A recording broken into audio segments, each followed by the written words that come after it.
Today on the show, Madden Iamaleava transferring from Arkansas to UCLA. We'll react to that, plus Ethan Westerman in studio to share his takeaways from spring football practice. We'll also give our thoughts on the basketball roster, men and women, leading into the 2025-26 season. All of that and more, but first a word from Kendall King. At Kendall King, we're proud of over 4 decades of design. We're continuing the legacy of great creative design by combining our brands of Kendall King, Soapbox, and Shopcart. Together, these brands represent a new focus in marketing design, with individual attention to specific areas. Through our design expertise supported by a team of talented professionals, we showcase our best. We are Kendall King, we are Soapbox, we are Shopcart, we are design.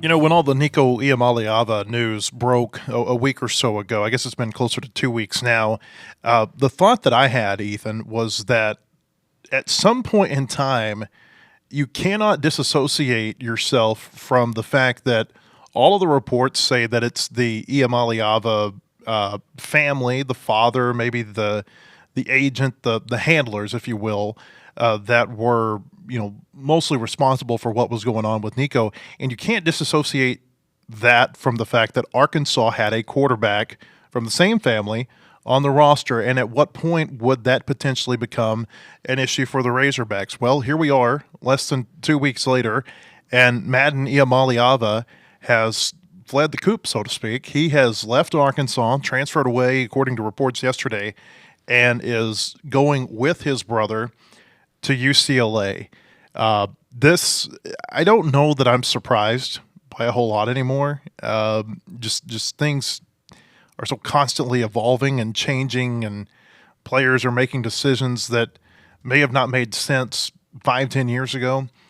But this one, I think, did surprise me a little bit, because maybe if he doesn't play this upcoming season and he transfers, okay, maybe I see that. But early enrolling somewhere and then early portaling out before you ever even have a chance to play a game there, of all the new trends and the new precedents that are being set in college football, here's one. Yeah, certainly. And I don't know, people are going to have to learn some way that just I don't know, there's just an instant gratification, I think, that's needed right now. Or I say people think it's needed right now, where everybody's just jumping ship left and right, looking for what's best for in the moment. And I don't know, it's just, this was a guy who you go to one practice, and number one, he's probably battling for the backup spot this year, probably battling. If not, then next spring, that was going to be probably the whole story, was him versus, KJ Jackson battling for the actual starting spot. It's like something that's right there for you in the SEC coming up very soon, and then jumps ship. And who knows the details behind what all happened to get to this point. All I know is it's probably best that it happened right now. You mentioned of all the new trends, the leaving after early enrolling for one semester is a new one. But the way I see it, you might as well get rid of somebody that isn't going to want to be a part of your future as early as you can, so they aren't in the equation. And I just think what stinks about all of this is that Grayson Wilson is an in-state kid who also early enrolled, who'd been committed to Arkansas for years now, and he early enrolls, and he is not even really getting to a lot of the times scrimmage with the third team, because it's Madden quarterbacking the third team, and he's just kind of watching. And it's like, for him, it feels like probably a whole semester of just missed opportunity to work more with the team that he had been committed to for a while. And it's just I don't know, this whole situation reveals that there's a guy who, look at the recruiting rankings, and Grayson Wilson's pretty talented too. I don't know if he's, Madden Iamaleava, you go to a practice and just his arm is phenomenal. It's like he stood out, but Grayson Wilson's clearly talented too. And he just, I don't know, it was came here and kind of probably was, if you watch the interview after the National Signing Day at his thing, and they got brought up about them signing Madden earlier in the day, there was definite, Surprise. It was surprise, but it was not just surprise. It was disappointment too, because it was basically he got blindsided. He had no clue this was going to happen, and basically they had, according to him, they said they weren't going to do that, and then they did. And then you come up, you still stick with it. You come up and you are behind a guy who they recruited for way shorter than you that you were committed to. You're from the state and you like the team, and then you just went a whole spring without getting to actually really work as much as he did. It just feels like to me that's the part of this whole situation that's the worst. Well, as disappointed as he might be, or KJ Jackson, or any of the quarterbacks who didn't get as much practice time or reps as maybe they would have otherwise, the coaches have got to be very frustrated about this too, because they just spent 14 practices really, pouring in and days in film study and whatever the case might be. They spent a long time pouring into this quarterback who now is going to take all of that and move over here to UCLA. So I think that there's a lot of frustration on multiple ends here. I don't know how you can call this anything but tampering. How is this not tampering? It's reported he's in the portal, and then 30 minutes later it's reported that he's going to UCLA. I don't think you can put together the whole financial package and everything that needs to be done in that short amount of a time. It seems to me, and I may be totally wrong on this, but certainly the appearance of this says that he and Nico Iamaleava were a package deal for UCLA. I mean, does that sound wrong? I mean, it's what happened. Yeah. Whether it sounds right or wrong, it's what happened. And I mean, this is a guy who. And if you're UCLA, how desperate do you come off looking here? After he left you at the altar on signing day to go to Arkansas, you look very desperate here. I think if you're UCLA, and those coaches who had a lot of egg on their face on signing day, and now 4 months later, you're taking them back as if nothing ever happened between the two sides. Yeah, I mean, he basically came to Arkansas to get some workouts in. It's like he went and trained in Arkansas for a semester, and then he's doing what he planned to do all along. It's just like it's. I don't think that anybody, like you say, is this anything but tampering? Like, I mean, I think everybody just acknowledges at this point that tampering is just part of the game. I mean, it's just like it just happens. But happens. It doesn't have to be. It doesn't have to be. It's just where it's gotten, though, where it just is. Like, I mean, it's very much just coaches expected, I think. It's just you're having to retain your roster a lot of the time and fight against it. I mean, this is a guy who, Bobby Petrino, when he talked just a few weeks ago, was making comparisons to Lamar Jackson. Like, I mean, the excitement train was, I mean, it was there for Madden Iamaleava, because those who went to practices, I mean, you just notice, you're like, this guy is really good. Like, he's just got an arm, and he's just, it stinks because you could see how good he was, but I don't think you can put a price tag on wanting to be somewhere and being a good person to have in your locker room. I'm not saying that Madden Iamaleava wasn't a good person in the locker room, but there might be more there with the whole situation. Like you said, the other people at play with getting him to transfer that makes it, even if the player himself isn't one, he's always going to have that voice in his head that could cause some disunity on a team by there being the prospect of him leaving. I just think, you probably dodge a bullet by losing somebody early who wasn't going to be there all along, because if there's anything this teaches, it's that he was not going to be at Arkansas all along. It was just a little pit stop. Do we know how long Arkansas recruited him in high school? No clue. I mean, it couldn't have been long. I don't remember his name ever being associated with Arkansas until signing day, when it was announced that he had flipped to play here. Yeah. I mean, it had to be super, super short. Maybe there was some like connection that happened that gave it a longer time frame technically, but I mean, it was a signing day, like an actual surprise. Like, I don't think anybody saw it coming. And so, I mean, UCLA didn't even see it coming. There were reports this week with the whole, whenever they were talking with Nico, that this was, I mean, they got blindsided by it. So it's, I think that if you're UCLA, I mean, just have a good time with this situation. I think it's funny. Somebody, I saw a tweet yesterday that was like, we should play a week 0 game, Tennessee versus UCLA at the Rose Bowl, and see which fan base has more there. I think that it's funny because this whole situation, it's like trying to chase a bag, according to reports. And what do you end up with? Leaving, I'm talking about Nico at this point. You're starting quarterback at an SEC program with a huge fan base that benefits you for life. And then you just, I don't know. It's like, what are you doing here? It's now you're playing at UCLA, get used to probably not many people in the stands. Well, I don't know. they put a tarp up at the Rose Bowl to cover the empty seats Yeah. during the UCLA football games. Where I was going with this about how long did Arkansas recruit Madden? It seems to me that character is not recruited like it used to be. Like used to, you would have so much time, and there was not a whole lot of recruiting transfers. You'd get a transfer every now and then. And so your recruiting would be the high schools, and you would get to know the kid, and you would get to know the kid's family, and you would get to know the people who are around him, his coaches, his friends, are there other family members that are involved in this process? And you'd get to know them, and you would recruit character as much as you would recruit talent, or at least some teams would. And what I think has been lost now with the way things are done is that character is not recruited anymore. There were 3 guys in here last weekend who Arkansas was recruiting out of the portal, maybe 4, but 3 committed. And you cannot tell me that they had enough time to vet the character of these players. Now, they may be good kids, good guys, come from good families. I'm not going to pretend like I know anything that they're not. But you don't have time to recruit that. It's like speed dating is what's going on now between college coaches and these players. And when you speed date, you know what happens? You break up a lot. And that's what's happening, I feel like, is like there's no time to marinate relationships. It's all about how fast can we get you on campus?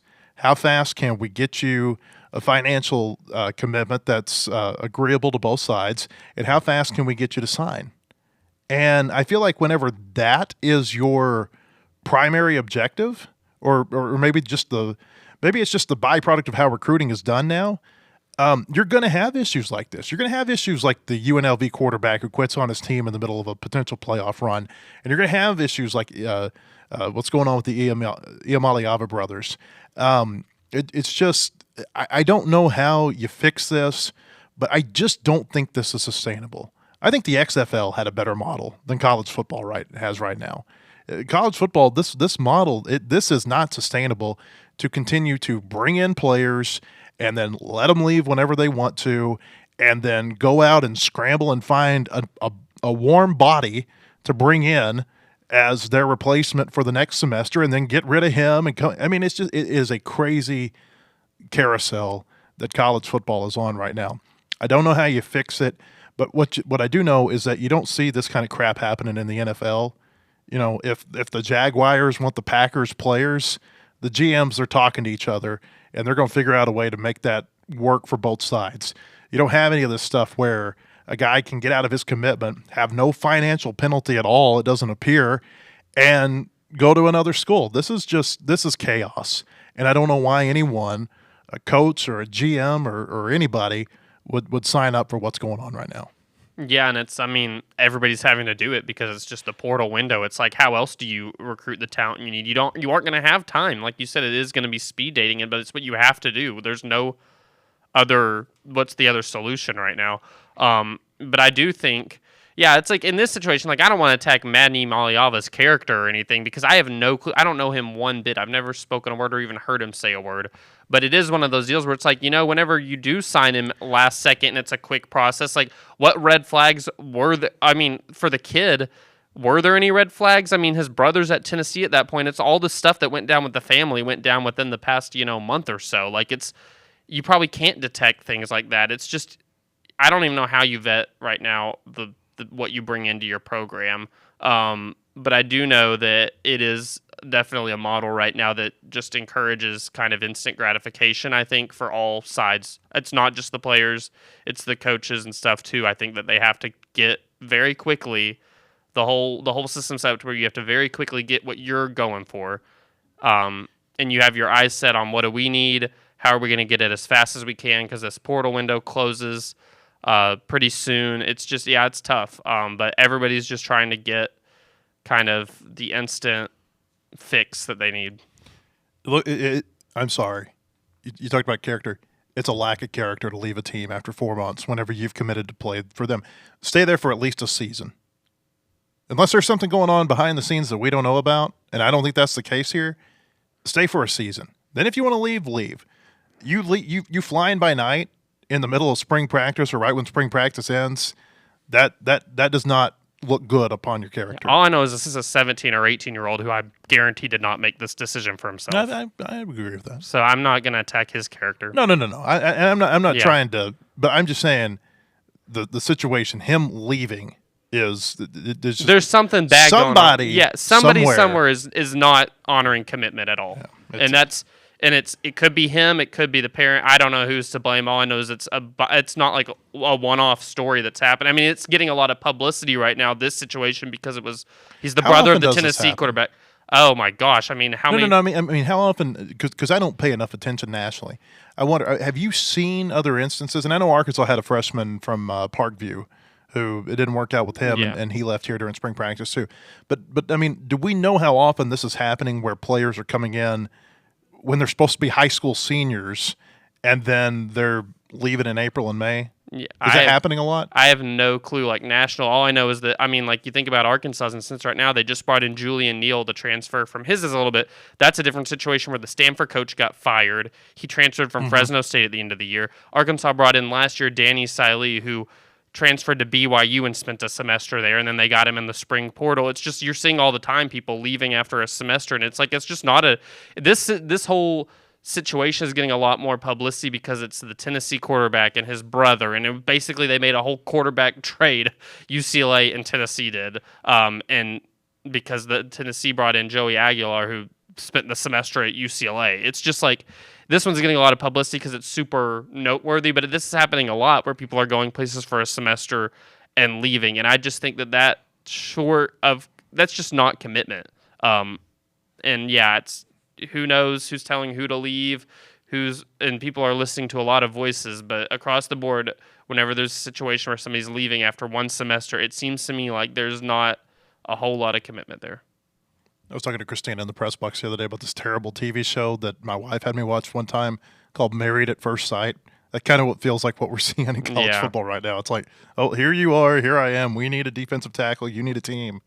Boom. Yeah, and I mean, I have no clue what goes on in these conversations. All I know is it has to happen very, very fast for you to get players on your roster. And Arkansas has been pretty good at getting players in that help them. You know, like they filled some pertinent needs in the season in recent years, like from the portal, but they've also just like who they've lost too. It's just like I almost now expect you bring somebody in as a freshman. It's like, when do they leave? Not like, are they going to leave? It's just, how many people do you usually see come up through a whole signing class and stay with Arkansas? And here's the thing, the ones that do are usually from the state.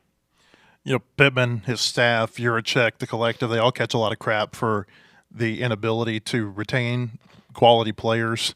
I don't see where any of them would be at fault for what happened here. That just seems like they got into a relationship with a party that probably was not very trustworthy in the first place. Exactly. And so I think that for them, I mean, it's hard to fault the 17 or 18-year-old who came early. It's other people that are in his ear, and honestly, you'd be mad at the whole system that it can happen. Like this situation can happen now in college football, to where, I mean, like you said, this didn't just happen like within a 30-minute window where he's at UCLA.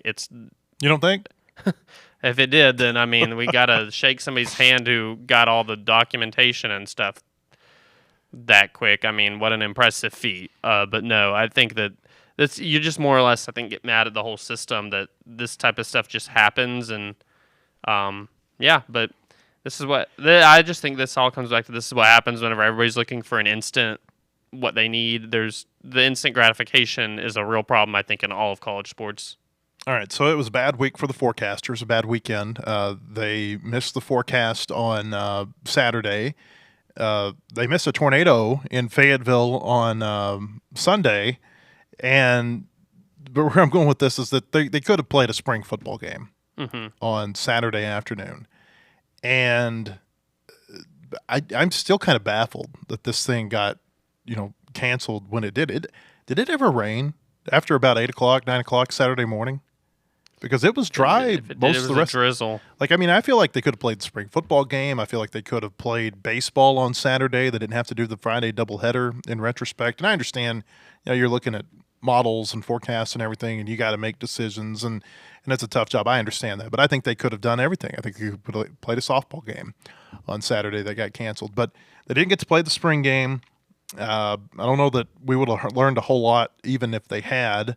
But you were out there for the majority, if not all of the 14 practices, and you wrote something on our website this morning, your takeaways from spring practice. Kind of give us some of the highlights. What really stood out to you this spring? I mean, I think the thing that everybody was kind of looking for was the receivers because it's just a whole new room. So it's more or less, what we did was we asked 5 questions before the preseason. Christina Long and I did, and we went back yesterday and just kind of like updated, like, where do we think we're at, the verdict on if those have been answered. And that was one of them, is who's going to stand out at receiver. And I think it was more one of those deals where in the spring you learned your candidates. In the fall, you'll learn like who actually can do it. Because it's just in the spring, you aren't going to get, somebody can have a phenomenal spring, and then what happens in the fall is completely different. So I think we learned just who some candidates are there. I think that we learned Mike Washington, the New Mexico State transfer running back. He's probably at the top of the room right now. Braylon Russell got some first team carries too. Rodney Hill's in the mix, but those, I think you learned that he's for real, the New Mexico State transfer. Like, he's going to be one of your guys. What else I think you learned? I'd say right now you did learn where you needed to get players from the portal. Definitely in the secondary, definitely along the defensive line, getting another edge rusher, which they did with Philip Lee from Troy. But it was just glaring how much you need to fill up the defense right now because the numbers just weren't there compared to the offense. But, overall in the spring, I think it was just kind of one of those deals where you're more or less just watching guys go through workouts over and over, and it's hard to completely judge. Okay, so you mentioned Philip Lee. They got these 4 transfers over the weekend. Philip Lee coming in from Troy. He's a defensive end. A defensive back named Shakur Smalls from Maine. A defensive back named Julian Neal, who you mentioned, from Stanford. Came over after the change in their head coach. And then Trent Whalen, who was at Kent State in the spring.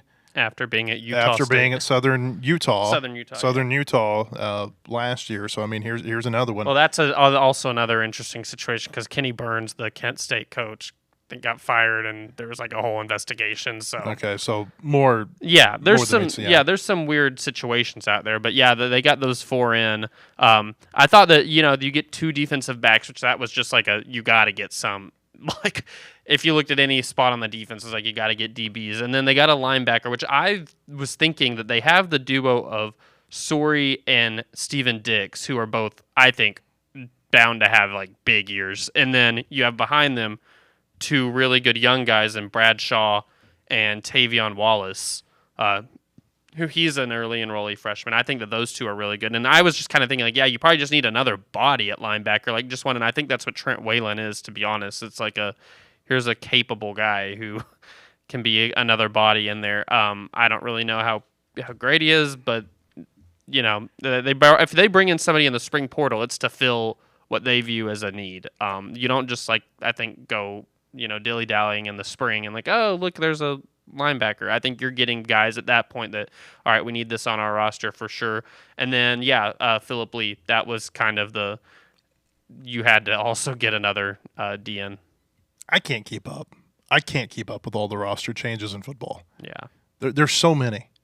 There's a lot. It's a lot to keep up with. I mean, we go through the spring and there's times that I'll like see somebody make a tackle, like, oh, for some reason in my head, you were just one of the guys who transferred out last year. Yeah. It's just like you forget who transfers out. Okay, so I wonder if you do this or if it's just me, but I suppose there are other people who do this.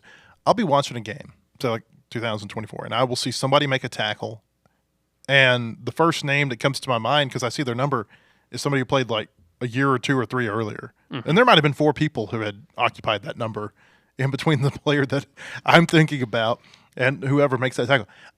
I am having as much trouble as I've ever had with football just keeping up with who the personnel is on the field. Yeah. Because, I mean, like with these guys, Philip Lee from Troy, Is he going to be here in 2026? Like when January rolls around, is he still going to be here? I mean, there's a very good chance that some of these guys who just signed over the weekend, who aren't even on campus yet, they won't get here till probably end of May and get enrolled in time for summer classes. They may be making a 6-month commitment to the program. That's about it. Well, and I think most of those guys don't even have any more eligibility after that.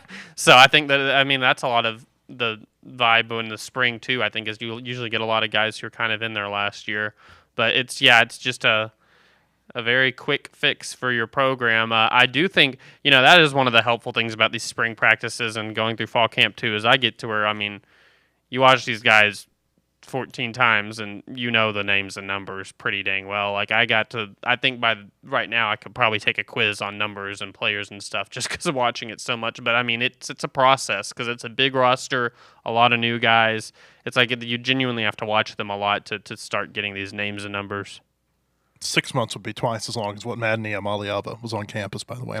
Yeah. You can get the latest breaking news on all Razorback sports at wholehogsports.com. Most in-depth source for all Arkansas sports, analysis, latest in recruiting, unique stories on all your favorite teams. Subscribe today at wholehogsports.com. When we come back, we're going to talk Razorback basketball, the players who have announced they're returning. Also, Ethan will talk some about women's basketball. He keeps up with the women real well, too. But first, another word from Kendall King. At Kindle King, we're proud of over 4 decades of design. We're continuing the legacy of great creative design by combining our brands of Kindle King, Soapbox, and Shopcart. Together, these brands represent a new focus in marketing design, with individual attention to specific areas. Through our design expertise supported by a team of talented professionals, we showcase our best. We are Kindle King, we are Soapbox, we are Shopcart, we are design.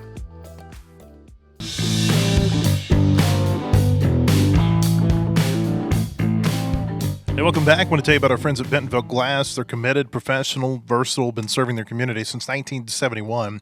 If you're looking for a quality leader in Northwest Arkansas or looking for skilled craftsmanship, look no further than Bentonville Glass. For all your glass market needs with the highest quality products, you can come by and see them at 507 South Main in Bentonville or online at bentonvilleglass.com. Arkansas basketball. This is our first chance on our podcast really to talk about all of the announcements that happened late last week. We weren't on the air on Friday. We talked nothing but baseball yesterday. Ethan, a lot of these names that we've been waiting to see if they're going to come back, they are. You got DJ Wagner coming back. Billy Richmond says that he's coming back. Maybe a little surprising. Trevin Brazil says that he's coming back next season. Carter Knox still on the fence. He's put his name into the NBA draft. Going to test the waters, so to speak, and see whether or not that's something that he wants to proceed forward with. And if he doesn't, then I would suspect that he'll be back next season. But you've got a core now that was in place or that played this year. You've got a core in place for next season.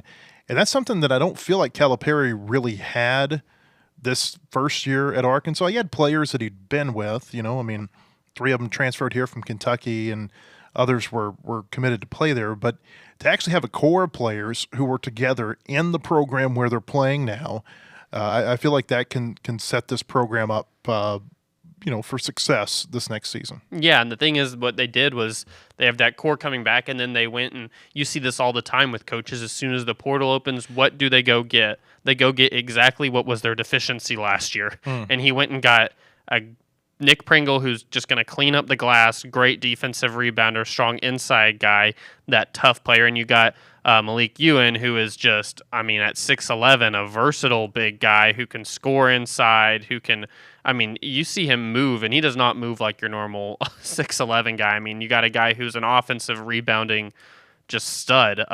He had 9 double-doubles last year at Florida State.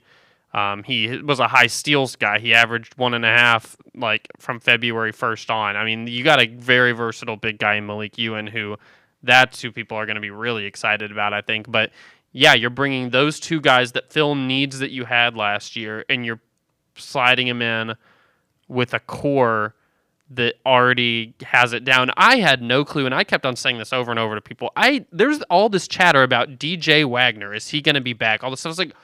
Like as if they're going to show him the door and say, go transfer. I said, in what world does John Calipari tell his point guard, who, if you watch their season last year, as soon as he got put in that point guard role, they start playing Change a the lot team. better. And I'm like, in what world is he going to tell his guy who's been committed to him, who's like the number one prospect or something in his class, like Garcia? No. I was like, why? I did not know where all that chatter came from. I think people are so excited about the two freshmen, Acuff and Thomas, that, I mean, those two will have a role that they, for some reason, I think for some reason people have this thought of like, if you're not, like, people put so much emphasis on the starting lineup. Like, if you're not a for sure starter, you're leaving. Dude, 9-10 people play in a basketball game. Like, and there was no world in my head that DJ Wagner was about to leave, because he's just a mainstay on the team, and he's a great defender too. That one shocked me, but I mean, it was kind of nice to see him be the lead off in that video, because it felt like they were trying to make a point like, hey, he's still here. While I agree with you, Yeah. and I didn't think DJ Wagner was going to go anywhere unless he went to the NBA. His dad played for Calipari, and I think Yeah. there's a real bond, I feel like, between Calipari and some of these players who come in where there's a multi-generational relationship with the coach. So I never thought he was going to leave. I understand why people thought that, because that's what players do. Yeah. If they're not playing, they take their bag and they go home or go to a new home. And so I understand why there is that thought. I do, and I think we've talked about this. It's interesting to me that people now feel like they have to have a recommitment from a player for them to come back next season. You're like, used to, Corliss Williamson was a sophomore, and now he's going to be a junior. And you didn't think that Corliss Williamson was going to go anywhere else. That may be a bad example because they won a national championship. But you see what I'm saying? And now it's like, I don't know if he's going to be back next year because he hasn't recommitted. He hasn't put out a video on social media that says, "Hey, I'm back." Some people just don't roll like that.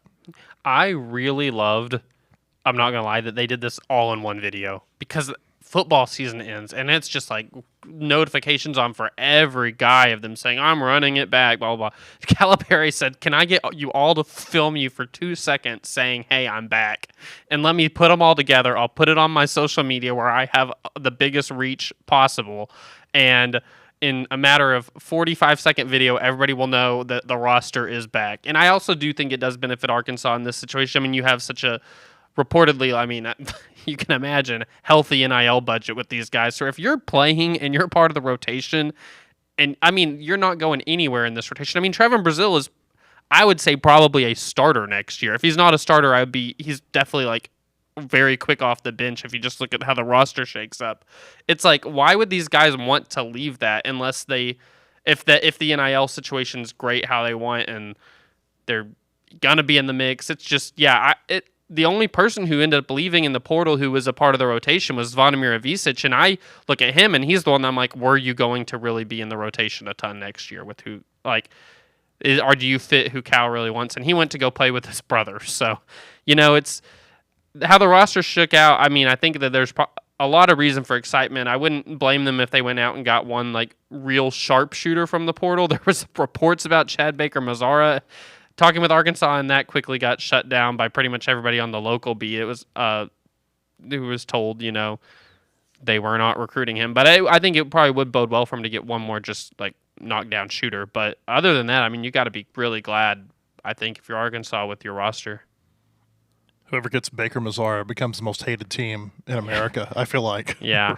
almost overnight. Whenever I saw, it was Jeff Goodman who said that Arkansas was on the Field of 68 podcast, was like he had received interest from Arkansas. And all I did was like my brain instantly went to the technical that Mazara got with Calipari, like the whatever jeering he did at him or whatever. And I'm like, if there's one thing I know about John Calipari, that's probably not the type of player he's going after.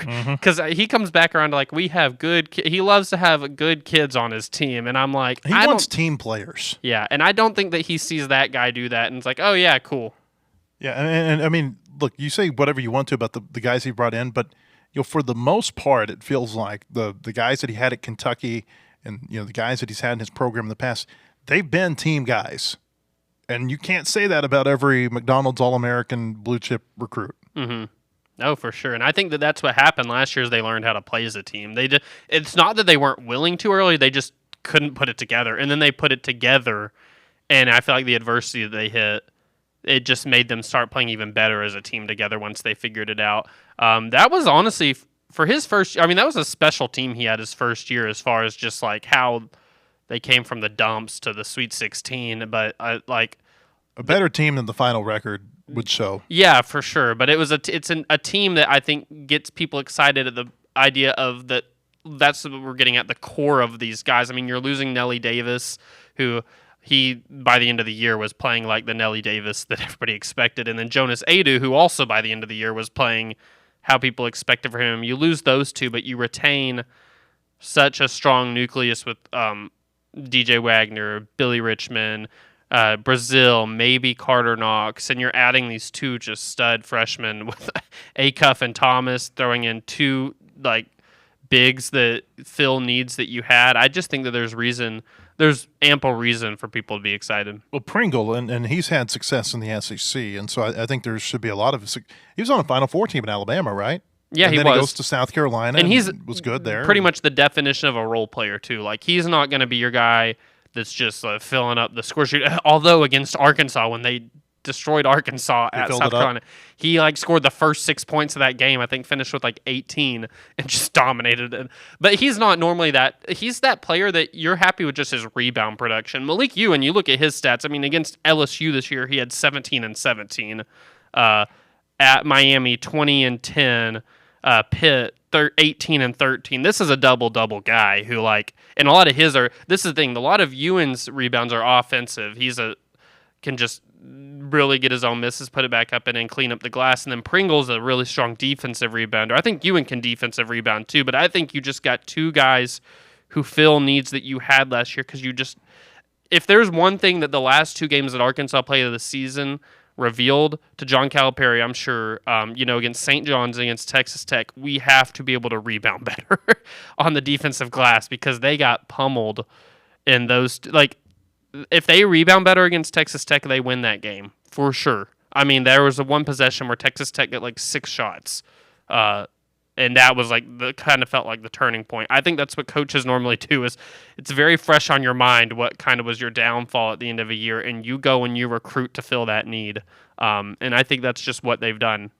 Am I misreading the room, or does it feel like there's more excitement right now about the next Razorback basketball season than there is about the next Razorback football season? That's even. I mean, and you're talking about about a 3-month gap between when one starts and the other. Yeah, no, I've seen all over. Which social media, very small sample size of the general fan population, but whenever you see it over and over, people saying I've seen a lot of people commenting stuff like, just get me to the next basketball season, or this is the least excited I've been for a football season in a while, stuff like that. I mean, if you see it over and over, you start paying a little bit of attention to it. But yeah, I think that the way that the basketball season ended and who they have returning, and there's a monster building. Arkansas basketball has been a big deal. It's always been, but I just think with now Calipari getting in another year with Cal and this core and stuff, it's just, you can feel it kind of the giant starting to wake up a little bit, which it had under Musselman too, as far as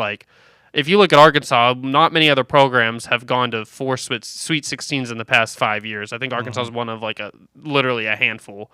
And I just think that kind of the trajectory of the basketball program, it's Arkansas is getting very relevant again. It's becoming Kansas around here.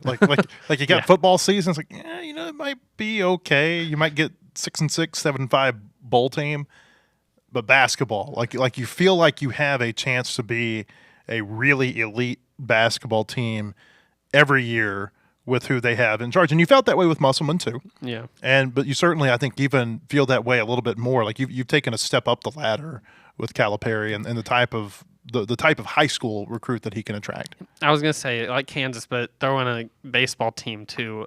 Kansas got a top 25 baseball team right now. Well, they just swept Kansas State. This I bet you didn't know that. Feels like an outlier to me.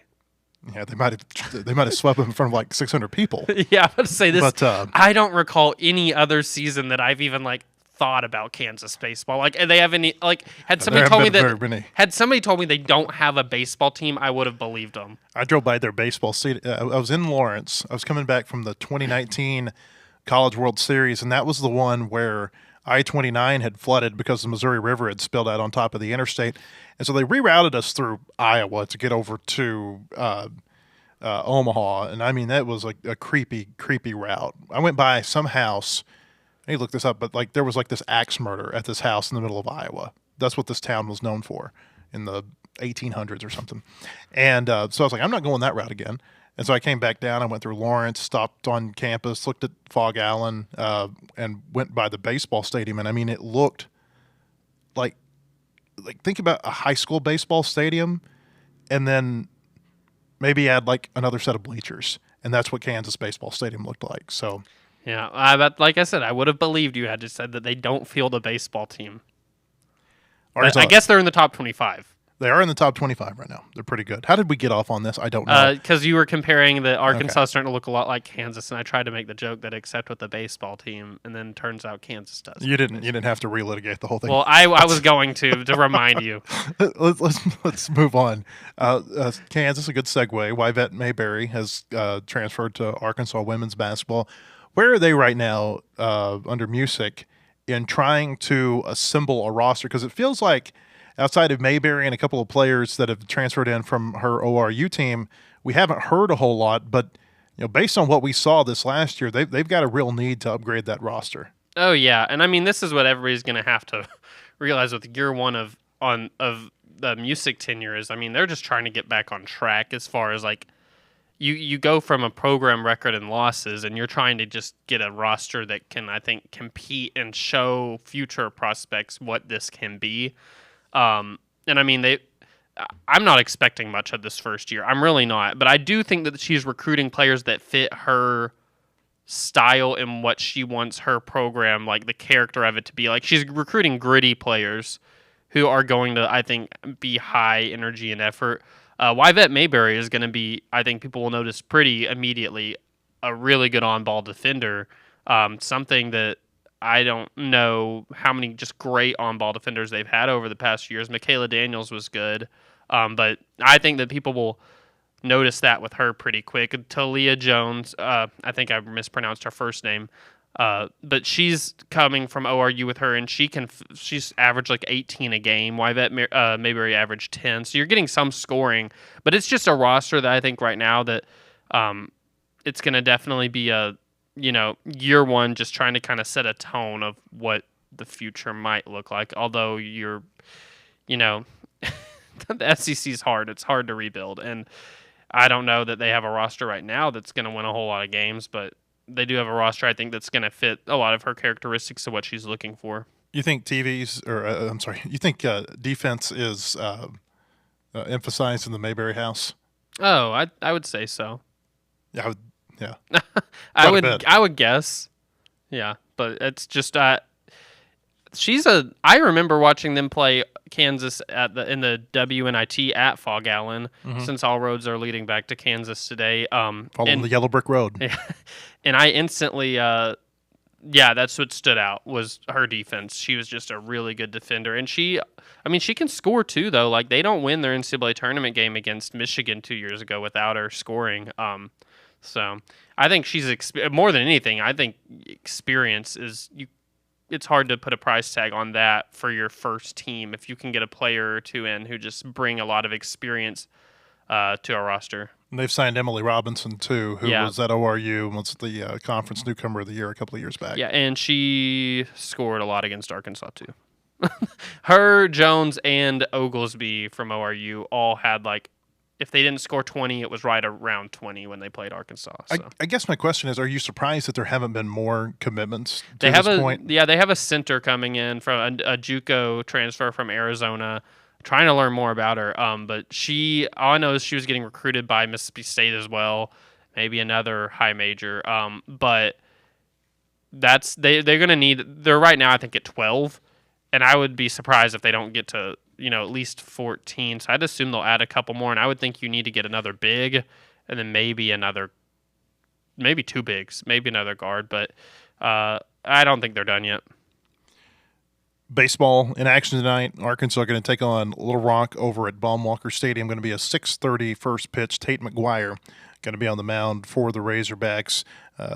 Mentioned this yesterday, Ethan. Baseball they've got this little run here of teams that, when you look at their record, I don't know that they stand out to you a whole lot, but you kind of dig in a little bit and you see what they've been doing lately, which I think is a pretty good indicator of in baseball. You know, I put in all of our stories what they've done in their last 10 games, and Little Rock 8-2 in their last 10. They had an 8-game winning streak that got snapped Sunday. So they went into Ole Miss and they won last week on a Tuesday.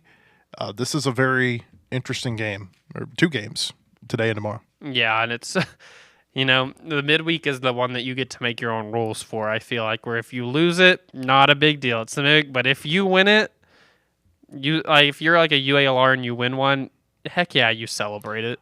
Well, like when Little Rock beat Arkansas up here in 2019, Chris Curry had the lineup card given to him. Like somebody got, I don't know how exactly this happened, but somebody got a hold of the lineup card, they framed it, and then they gave it to Chris Curry as a gift. And it's on the wall in the Little Rock clubhouse as a reminder to the players that, hey, look, if you do everything right, you can have this kind of result. So yeah, it's a huge deal for them if they win. If they don't win, it's kind of like, we were looking ahead toward the weekend and we didn't want to burn everybody out. Yeah, and that's about how it goes on the midweek. I mean, that Missouri State game, was it Missouri State? That Arkansas lost this Yes, year? it feels Missouri like a State. lifetime ago to me. Yes. It's like, they go back up there next week. yeah, it's one of those where I'm like, This was a quote from Curry yesterday. He said, quote, "Absolutely, we want to win every game we play. So does Arkansas. But you've got to keep your wits about you and keep one eye on the weekend and make sure you don't burn up your pitching staff or put anybody in a position to not be able to perform on the weekend." Little Rock has a big weekend series upcoming at Gary Hogan Field this weekend against SIU-E, and that's the team that's leading their conference. So. yeah. I would assume in a week like that, for a team that like has a legitimate chance to make some noise in your conference, that you are very focused on keeping your pitching good for your conference series. I could see where if you're playing a team that is just terrible and you should be able to beat even without one of your like normal starters starting, where you pitch them in the midweek because it's a big game. But I just think whenever you have a big conference series, it doesn't make much sense to not put your eggs more in that basket. They're going to throw one of their long relievers on the weekend, Zach Busick, this evening at Baum Stadium, and Chris told me that he might be used more in an opener role, which is how he was used last week against Ole Miss. So wholehogsports.com this evening for all of our coverage from Arkansas and Little Rock baseball. We'll be back with another podcast tomorrow. Hope to see you then or on our website. Have a great day, everybody.